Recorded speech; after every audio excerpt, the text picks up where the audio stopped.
이스라엘 백성들은 하나님의 그 명령에 따라서 진치기도 하고 행진하기도 했습니다.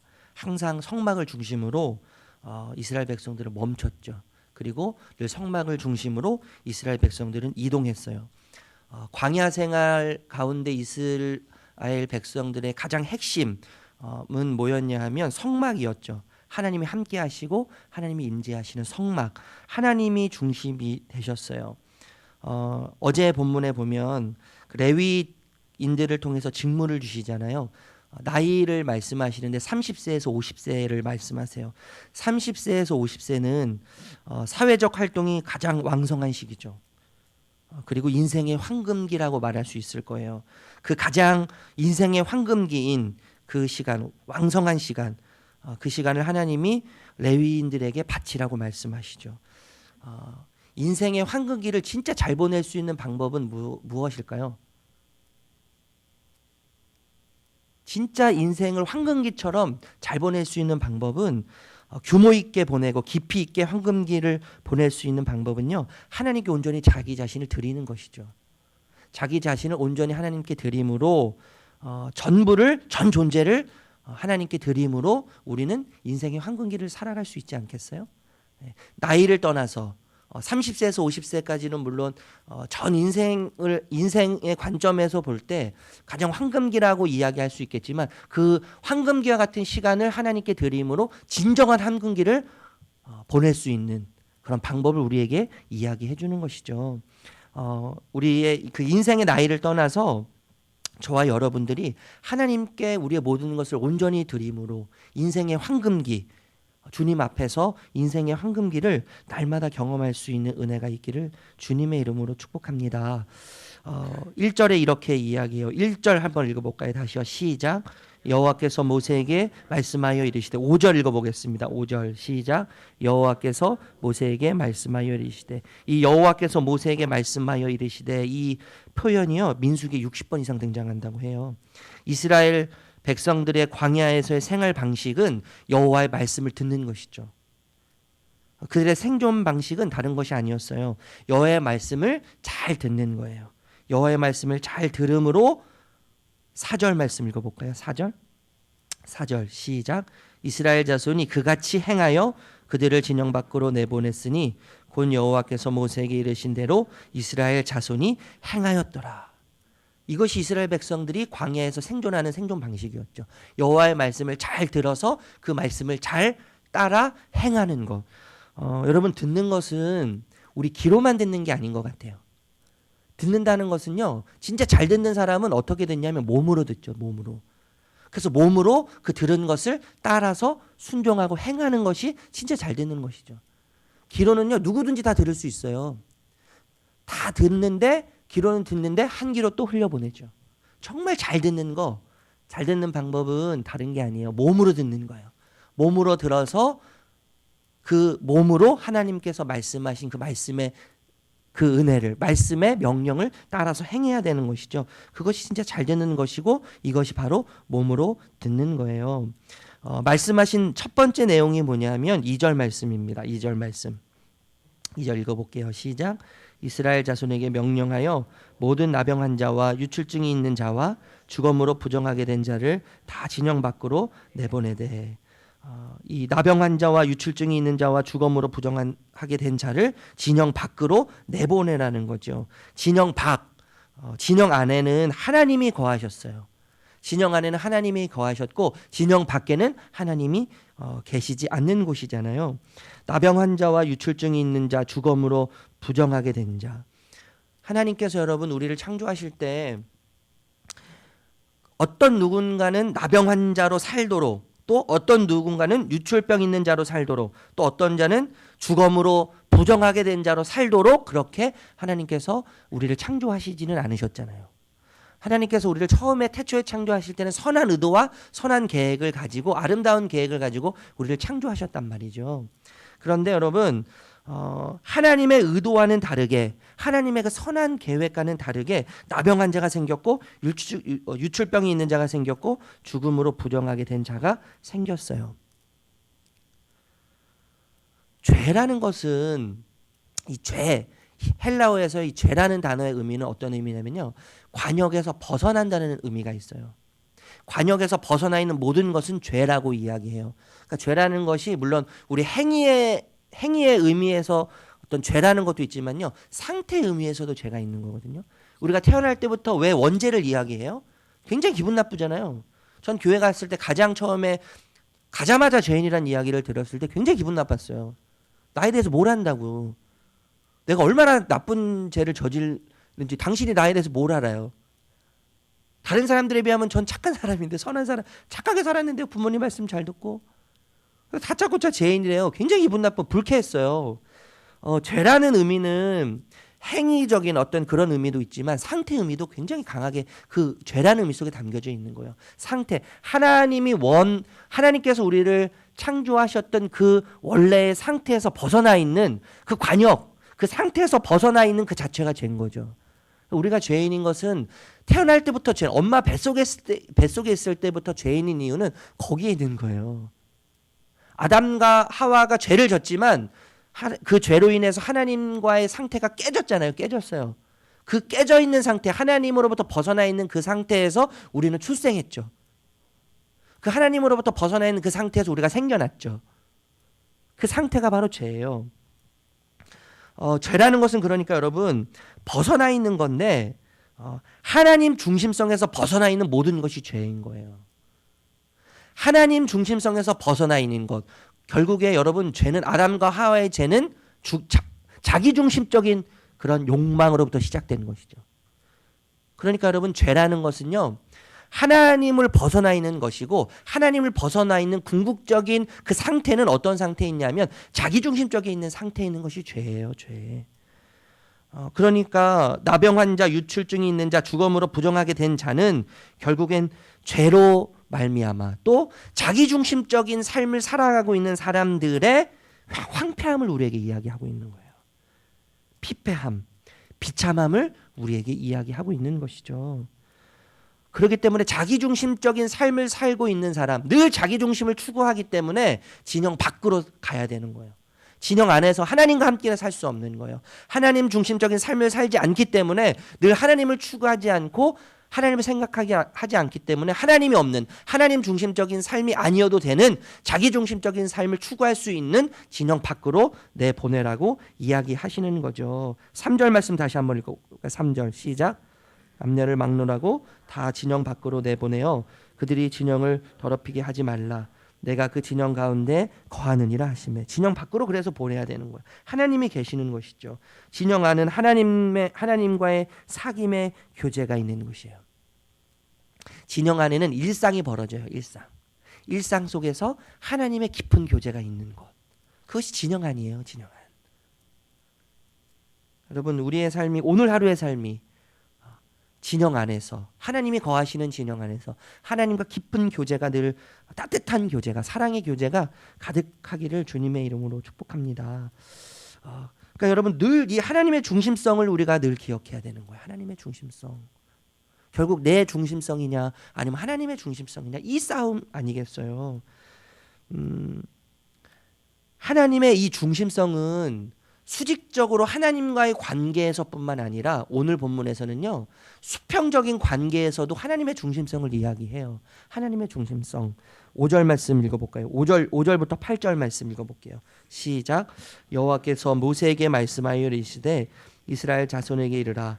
남자나 여자나 사람들이 범하는 죄를 범하여 여호와께 거역함으로 죄를 지으면 그 지은 죄를 자복하고 그 죄값을 온전히 갚되 5분의 1을 더하여 그 죄였던 그 사람에게 돌려줄 것이요 만일 죄값을 받을 만한 친척이 없으면 그 죄값을 여호와께 드려 여호와께 드릴 것이니 이는 그를 위하여 속죄할 속죄의 순양과 함께 돌릴 것이니라. 아멘. 이 하나님의 중심성이 하나님과의 관계, 수직적인 관계뿐만 아니라 우리가 일상 진영 안에서 거할 때 수평적인 관계 속에서도 하나님의 중심성을 결코 잊어서는 안 된다는 것을 우리들에게 이야기하고 있는 거예요. 6절 말씀 우리 다시 한번 굉장히 독특한 표현이 있거든요. 6절 말씀 다시 한번 읽어볼게요. 시작. 이스라엘 자손에게 이르나 남자나 여자나 사람들이 범하는 죄를 범하여 여호와께 거역함으로 죄를 지었으면. 이 본문을요, 쉬운 성경에서는 뭐라고 이야기하냐면, 남자든 여자든 다른 사람에게 어떤 잘못을 행하여 여호와를 배반하고 죄를 저질렀을 때에는, 이렇게 표현해요. 세번역에도 이렇게 표현해요. 남자나 여자를 가릴 것이 없이 남에게 어떤 잘못이든지 저질러서 그 일로 주를 배신하였을 때는. 어떤 사람에게 내가 잘못을 저질렀는데 그것을요, 그냥 그 사람에 대한 잘못과 그 사람에 대한 죄라고 이야기하지 않으세요. 내가 진영 안에서 그 어떤 누군가에게 죄를 저질렀을 때 그것을 누구와 관련된 죄라고 이야기해요? 여호와와 관련된 죄라고 이야기하는 거예요. 참 무섭죠. 남자나 여자나 사람들이 범하는 죄를 범하여 사람들에게 범했는데 여호와께 거역함으로, 여호와께 거역했다, 이렇게 이야기하세요. 사람에게 행한 그 잘못을 여호와께 잘못했다고 이야기하는 거예요. 어떤 잘못을, 다른 사람에게 어떤 잘못을 행하여 여호와를 배반했다, 이렇게 이야기해요. 여호와를 배반한 거라고 이야기해요. 다른 사람에게 잘못한 그 죄는 여호와를 배반한 거라는 거예요. 또 다른 사람에게 어떤 잘못한 그것이 주를 배신했다고 이야기하는 거예요. 이 말은 여러분, 하나님의 중심성이 수직적으로는 하나님과의 관계에서의 중심성을 이야기하지만 6절에서는 또 뭘 이야기하는 거예요? 수평적인 관계. 우리가 속해 있는 공동체 내에서 다른 사람들과의 관계도 하나님 중심적으로 관계를 맺어야 된다고 이야기하는 거죠. 내가 어떤 누군가에게 잘못한 그것은 단순히 그 사람에게 대한, 그 사람에게 국한되는 잘못이 결코 아니라는 것이죠. 다른 사람에게 한 그 잘못도 뭐예요? 하나님을 거역하고 하나님을 배신하는 잘못이라고 이야기하는 거예요. 그렇기 때문에 여러분, 그 죄를요, 본인에게 갚을 수 없으면 친척에게까지 돌려서 죄를 갚아야 된다고 이야기하죠. 심지어 그 친척이 없으면 뭐예요? 여호와께 드려 제사장에게 돌려야 된다 라고 끝까지 그 죄를 추적하는 거예요. 추적하는 거예요. 왜냐하면 그 죄가 단순히 사람 차원에서, 인간 차원에서 지은 죄의 수준이 아니라 하나님 수준에서 지은 죄이기 때문인 거예요. 누군가를 미워하는 그 마음이 단순히 그 사람을 미워하는 수준의 그 죄가 아니라는 거예요. 그 사람을 창조하신 하나님을 미워하는 죄라는 거예요. 저는 이 말씀이 너무 힘들어요. 저는 하루에도 수없이 제 마음에 안 드는 사람 보면 미워할 수밖에 없잖아요. 저는 그래요. 적어도 수십 번 그 사람을 미워했다 또 미워하고 또 미워하고 또 미워하고, 상상의 나래를 펴서 어떻게 하면 이 사람을 괴롭게 할 수 있을까? 어떻게 하면 이 사람 좀, 내 마음에 안 드는 이 사람을, 그런 생각이 수도 없이 제 마음속에서 막 들끓어 오르거든요. 뭐 아내에게는 안 그러는 줄 아세요? 사랑해서 결혼했는데도 아내에 대해서 그런 마음이 드는 거예요. 여러분, 자식에게는 안 그러는 줄 아세요? 똑같은 거예요. 그런데 여러분, 그것이 뭐예요? 아내에게 국한되는 게 아니에요. 그것이 내 자녀에 국한되는 게 아니에요. 그것이 내 직장 상사에 국한되는 게 아니에요. 그것이 우리 같은 직장의 그 동료의 수준에만 머물러 있는 게 아니에요. 우리 교회 공동체 내에만 머물러 있는 그 사람에 해당되는 죄가 아닌 거라고 하나님 분명히 우리에게 말씀하고 계신 거예요. 누군가의 관계에 있어서 짓는 모든 죄는 하나님과 연관되어 있는, 하나님을 배신하고 하나님을 거역하는 죄라고 우리에게 분명히 말씀하고 계시는 것이죠. 여러분, 우리는 이 수직적으로 하나님 앞에 서 있어요. 하나님 앞에 우리가 수직적으로 서 있지만 동시에 뭐예요? 또 다른 누군가가, 우리는 수평적으로 하나님 앞에 서 있으면서 그 사람도 수직적으로 하나님 앞에 서 있는 것이죠. 그러니까 출발이 뭐냐면요, 나와 하나님과의 수직적인 관계에서 시작되는 것이죠. 나와 하나님과의 수직적인 관계에서 하나님 중심성이 출발되고, 그 하나님의 수직적인 관계에서 중심성이 출발됨으로 어디까지 흘러가는 거예요? 옆에 있는 또 다른 누군가에게까지 그 하나님의 중심성이 흘러가야 되는 것이죠. 여러분, 이 하나님의 중심성은 또 다른 어떤 거에도 적용되죠. 9절 10절 읽어볼게요. 9절 10절 시작. 이스라엘 자손이 거제로 제사장에게 가져오는 모든 성물은 그의 것이 될 것이라. 각 사람이 구별한 물건은 그의 것이 되나니 누구든지 제사장에게 주는 것은 그의 것이 되느니라. 갑자기 느닷없이 제사장의 소유에 대한 이야기를 하세요. 하나님의 중심성에 대한 이야기를 하나님과 이스라엘 백성 사이에서, 또 이스라엘 백성과 진영 안에 있는 이스라엘, 또 다른 이스라엘, 또 다른 누군가의 이스라엘에 대해서도 이야기하시면서 하나님의 중심성을 강조하고 계시는데, 갑자기 느닷없이 제사장에 대해서 이야기하면서 거제를 이야기하시고, 그리고 누구든지 제사장에게 주는 것은 그의 것이 될 것이라고 이야기하시죠. 좀 낯선 이야기 같아요. 왜 하나님께서 이런 이야기를, 뜬금없는 이야기를 기록하게 하셨을까 고민을 해봤는데, 저는 이런 결론을 좀 내려봤어요. 제사장의 삶은요, 하나님 중심적인 삶을 살아야 되는 사람이에요. 늘 하나님 중심적인 삶, 하나님 앞에서 늘 하나님 중심적인 삶을 살아야 되는 사람이 제사장이죠. 하나님의 대변인이고 하나님과 연합된 자고 하나님의 중매자예요. 그래서 그는 늘 하나님 중심적인 삶을 살아야죠. 거제, 높이 들어서 흔들어 드리는 제사의 모든 제물은 누구의 몫이었냐면 제사장의 몫인 거예요. 제사장은 하나님 중심적인 삶을 살면서 거제로 드린 제물만 하나님께로부터 주어지는 말씀, 제사장의 소유가 된다거니 이 말씀을 통해서 거제로 드려지는 모든 제물은 제사장의 소유가 된 거예요. 그러니까 여러분 무슨 말이냐면, 제사장은 하나님 중심적인 삶을 살아야 하는 사람인데, 제사장에게 주어지는, 먹고 마시고 살아가는 일상에 필요한 모든 것들이 하나님으로부터 주어지고, 하나님으로부터 주어지는 모든 소유만, 하나님께로부터 주어지는 것만이 제사장의 소유가 된다는 것인데, 결국 뭐예요? 제사장이 가지고 있는 소유물, 우리가 가지고 누리고 있는 모든 소유물도 누구의 중심성을 가지고 있는 거예요? 하나님의 중심성을 가지고 있는 거예요. 이해가 되세요? 하나님의 중심성은 하나님과 나와의 관계에서 수직적인 관계에만 머물러 있는 것이 아니라 수평적인 관계, 또 다른 누군가의 관계에서도 하나님의 중심성이 있어요. 뿐만 아니라 내가 소유하고 있는 모든 것, 제사장적 삶을 살고 있는, 하나님 중심적 삶을 살고 있는, 하나님 중심적 삶을 살도록 부르심을 받은 우리 모두에게 주어지는 모든 소유물은 내 것이 아니라 하나님의 것이라는 것을 기억하면서, 그 소유물도 하나님 중심적인 의미가 담겨져 있는 것을 우리에게 말씀하고 계시는 거죠. 그러니까 우리 것이 하나도 없어요. 그렇기 때문에 우리는 너무나 가난해요. 그런데 여러분, 이 제사장적 삶을 우리는 부름받았잖아요. 하나님 중심적 삶을 부름받았기 때문에 우리는 모든 것을 다 가진 자예요.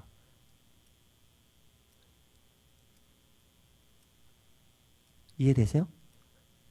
우리는 아무것도 가지고 태어나지 않았어요. 그래서 우리는 아무것도 없어요. 그런데 전부를 가지신 하나님이요, 우리를 제사장적 삶, 하나님 중심적인 삶으로 부르셨기 때문에 우리는 하나님을 통해서 모든 것을 가진 자가 되었어요. 이게 제사장적 삶이고 이게 하나님 중심적인 삶인 거예요. 우리는 모든 것을 가진 자가 되었죠. 하나님과의 관계뿐만 아니라 또 다른 누군가의 관계, 물질과의 관계 속에서도 하나님 중심적인 삶을 우리에게 이야기하고 계신 거죠. 여러분, 하나님 중심성이란 결국 이거예요. 여러분, 여호와께서 모세에게 말씀하여 이르시되, 여기서부터 시작되고 여기로부터 끝나는 거예요. 여호와께서 모세에게 말씀하여 이르시되, 하나님께서 말씀하시는 것을 잘 듣고 그것을 뭐 하는 거예요? 몸으로 듣고 몸으로 행하는 거. 이것이 하나님 중심성이죠. 결국엔 이것을 충성이라고 이야기할 있을 거예요. 충성은요, 다른 게 아니고 두 마음을 안 품는 거예요. 하나님 왜 그러시지? 이건 좀 아닌 것 같은데, 이건 좀 나랑 좀 다른 것 같은데, 하나님 이러시면 안 될 것 같은데 라고 하는 마음을 품지 않는 거죠. 이게 충성이에요.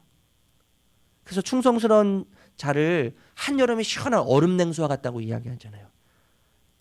충성된 일꾼은 한여름에 시원한 얼음 냉수와 같다고 이야기하세요. 여러분, 그 한여름에요, 그 얼음 냉수 벌컥벌컥 마실 때 그 시원함, 그 돈으로 살 수 있겠어요? 그 마셔보지 않는 자는 모르죠. 그 우리의 삶이 하나님 중심적인 삶, 하나님 중심적인 삶이 될 때에 그런 삶으로 우리의 삶을 온전히 주님께 드릴 때 여러분 하나님께서 우리의 삶을 보시면서 한여름의 시원한 얼음 냉수와 같이 우리의 삶을 통해서 하나님의 시원함을 느끼시는 것이죠. 얼마나 하나님 행복해 하시겠어요. 하나님 얼마나 우리의 삶을 보시며 기뻐하시겠어요. 얼마나 만족해 하시겠어요. 그런 은혜가 우리에게 있으면 좋겠습니다. 하나님 중심적인 삶. 하나님 중심적인 삶을 살면서 우리를 통해서 하나님만 보여지고 하나님만 드러나고 하나님 말씀하신 그것을 우리가 몸으로 듣고 몸으로 반응하면서 그런 자가 결국 여러분 모든 것이 없는 자 같고 모든 것을 잃은 자 같지만 모든 것을 가진 자, 전부를 가진 자가 되는 것이죠. 그런 하나님 중심성의 은혜가 저와 여러분 삶 가운데 오늘 하루 가운데 가득하게 임하기를 주님의 이름으로 축복합니다. 기도하겠습니다. 하나님 이스라엘 백성들은 하나님 명령에 따라 진치기도 하고 행진하기도 했습니다. 성막을 중심으로 늘 이스라엘 백성들은 광야에서 살았습니다. 여호와께서 모세에게 말씀하여 이르시되 그 말씀을 몸으로 듣고 이스라엘 백성들은 몸으로 늘 반응했습니다. 하나님과의 관계에서뿐만 아니라 그 누군가의 관계에서도 또 모든 물질의 관계에 있어서도 하나님 중심성을 잃지 않도록 주님께서 우리에게 오늘 본문을 통해서 말씀하고 계십니다. 하나님 오늘 이 하나님의 중심적인 삶이 이 민수기를 통해서 계속 말씀하시는 이 은혜가 우리 오늘 하루 삶 가운데 있기를 간절히 기도드립니다. 하나님과의 관계에서 또 다른 누군가의 관계에서 우리가 소유하고 있는 모든 물질의 관계에서 하나님 중심성, 하나님의 말씀을 잘 듣고 그것을 어떻게 사용해야 할지 또 그것을 하나님께 어떻게 드려야 될지 내 인생을 하나님께 어떻게 드려야 할지 그것을 늘 고민하며 주님께 묻고 행하는 하나님 중심적인 삶을 살아갈 수 있도록 하나님 우리에게 은혜를 허락하여 주시옵소서. 예수님의 이름으로 기도합니다. 아멘. 하늘에 계신